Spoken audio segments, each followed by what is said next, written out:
जवालापुर के 67वां वार्षिक उत्सव समारोह जिसमें मुझे आने का सौभाग्य मिला, संचालक महोदय और महामंत्री जी योगेंद्र पाल रवि जी जिन्होंने मुझे आपके समक्ष प्रस्तुत किया। आज इस कार्यक्रम के मुख्य अतिथि हमारे छोटे भाई अरविंद जी, और क्योंकि जिसने ये बनाया है गुलजार चमन मेरा, ऐसे महानुभाव, क्योंकि अभी रविपाल रवि जी से बात हो रही थी कि हम सब इसी लीला से, इसी मंदिर से सीख करके आगे बढ़े हैं। तो जिनका नेतृत्व श्री जसवंत सिंह नोटियाल जी IAS, आचार्य श्री कपूर सिंह जी, आचार्य श्री गुरु सदानंद जी, आचार्य श्री जगधीर सिंह जी, आचार्य श्री जयपाल सिंह राठौर जी, आचार्य जयंती भूषण जी, श्री महेंद्र पाल जी, श्री सतीश कुमार जी, श्री राजन कुमार जी, इस प्रकार श्री विनोद कुमार जी, संदीप कुमार जी, मोनू जी, सुनील भूषण जी, मोहम्मद सलीम जी, ये स्पेशल नाम आया है, तालियां बजाए इसके लिए। श्री पवन भूषण जी, और आज जो इस मंदिर समिति के संयोजक हैं रवि प्रकाश जी, अशोक खंडियाल जी, और मेरे छोटे भाई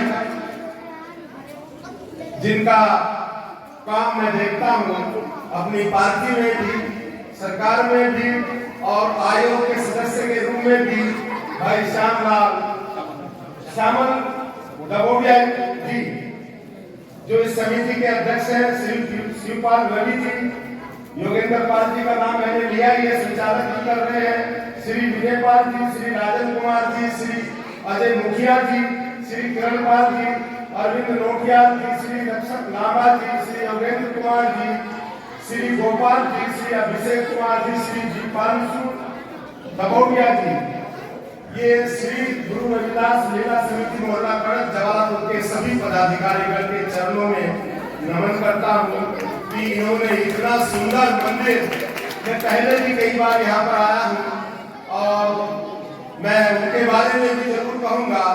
हमारे क्षेत्र के विधायक, कई बार के मंत्री माननीय मनन कौशिक जी, जिन्होंने बहुत सा काम यहाँ पर इस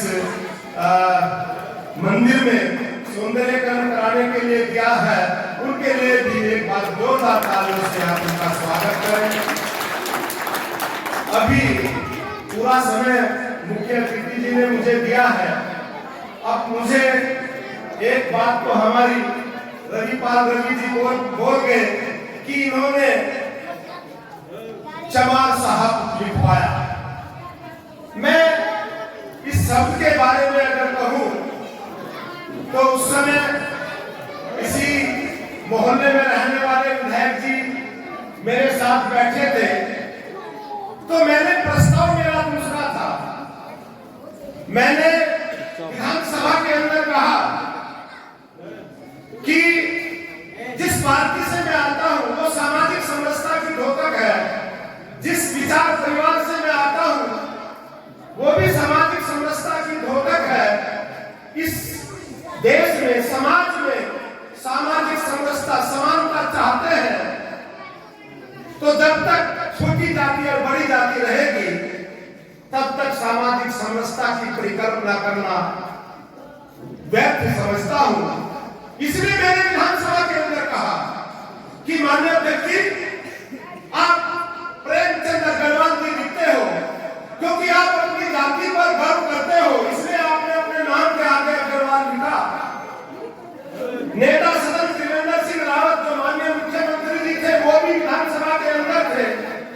मैंने उनसे कहा आप भी अपनी जाति को गौरवान्वित कर समझते हैं, गौरवशाली समझते हैं, आप रावत लगाते हैं, लेकिन मैं छोटी जाति का हूं, चमार हूं, तो मैं लगाता नहीं। इसलिए अगर इस देश के अंदर सामाजिक समरसता लानी है तो आपको अग्रवाल हटाना पड़ेगा, आपको रावत हटाना पड़ेगा। तब जाकर के इस देश के अंदर सामाजिक समरसता आएगी। तो एक धारपुरा के विधायक एमपी है धामी जी, उन्होंने कहा हम ठाकुर हैं। मैंने कहा हम भी चमर वंश का राज हमारा इस देश के अंदर रहा है, हम यहाँ के मूल निवासी हैं, हमारी जाति का भी गौरवशाली इतिहास है। इसलिए मेरे नाम के आगे बने व्यक्ति मेरे नाम के आगे चमार लगाएंगे। उसी समय अध्यक्ष जी ने सचिव जी से पूछा, सचिव साहब से पूछा, चंद्रा जी सचिव थे विधानसभा के, उन्होंने कहा सुप्रीम कोर्ट की रूलिंग है, हम नहीं लगा सकते। फिर मैंने कहा अगर सुप्रीम कोर्ट की रूलिंग है, नहीं लगा सकते, तो कोई ना कोई तो रास्ता होगा। मैं दोबारा फिर आऊंगा और अपनी जिद को बनवा करके रहूंगा। मैं भारत के गजट में गया और भारत के गजट में भी मैंने नाम छपवाया देश राज चमार। वहां भी यही बात है कि आगे पीछे कुछ लगाइए, मका साहब लगा दीजिए। तो चमार साहब गजट में छप गया भारत के गजट में।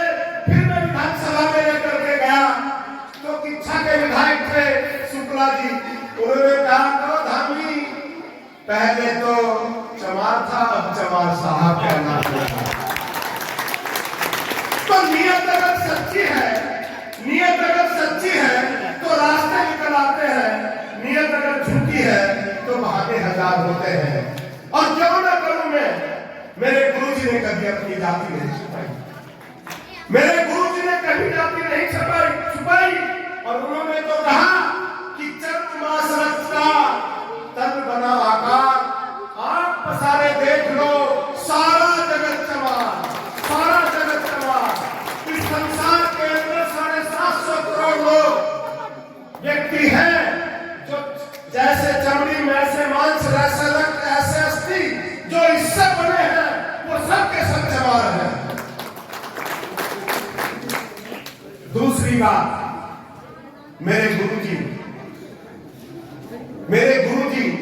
साधारण व्यक्ति नहीं थे, वो महापुरुष थे, वो भगवान थे।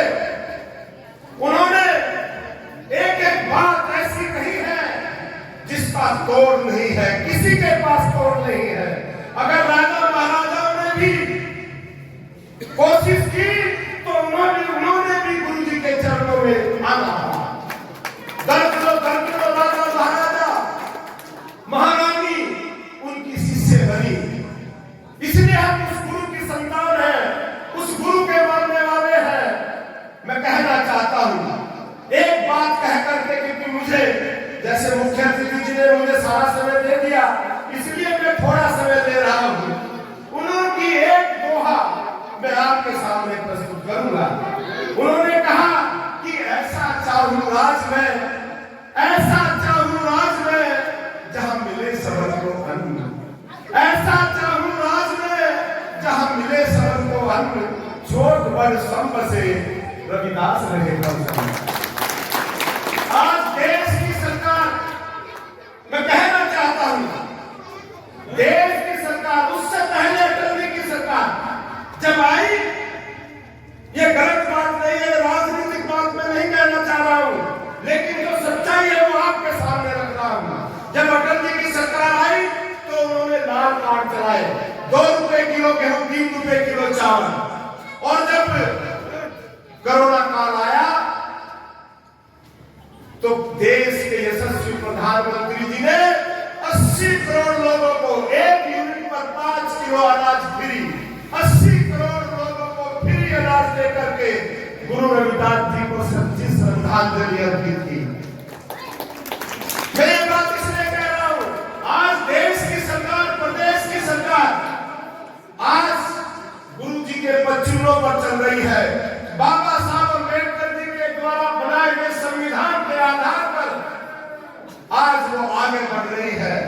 मैं ज्यादा ना कहते हुए एक बात कह करके अपनी बात समाप्त करूंगा कि हमने उस समय भी, जिस समय गुरु रविदास जी को लालच दिया और कहा कि तुम मुसलमान बन जाओ, तुम्हें मरकज का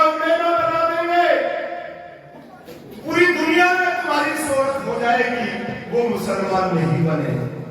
बाबा साहब अम्बेडकर जी को भी कहा कि तुम मुसलमान बन जाओ, वो भी मुसलमान नहीं बने, उन्होंने बौद्ध धर्म अपनाया।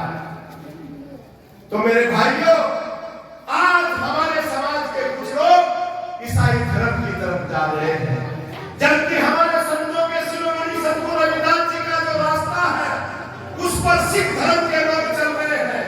सिख धर्म में गुरबानी में गुरु रविदास जी की वाणी है, वो पढ़ते हैं।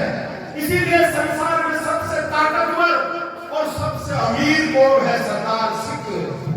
इसलिए हमें अपने आप को गुरु के बताए हुए रास्ते पर चलना होगा, तभी हमारा कल्याण होगा।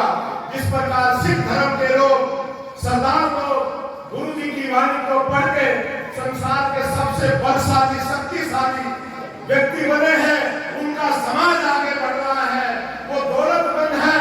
हम भी उसी आधार पर गुरु जी को याद करें। बहुत बहुत धन्यवाद, बहुत बहुत आभार। बोलो सत श्री अकाल।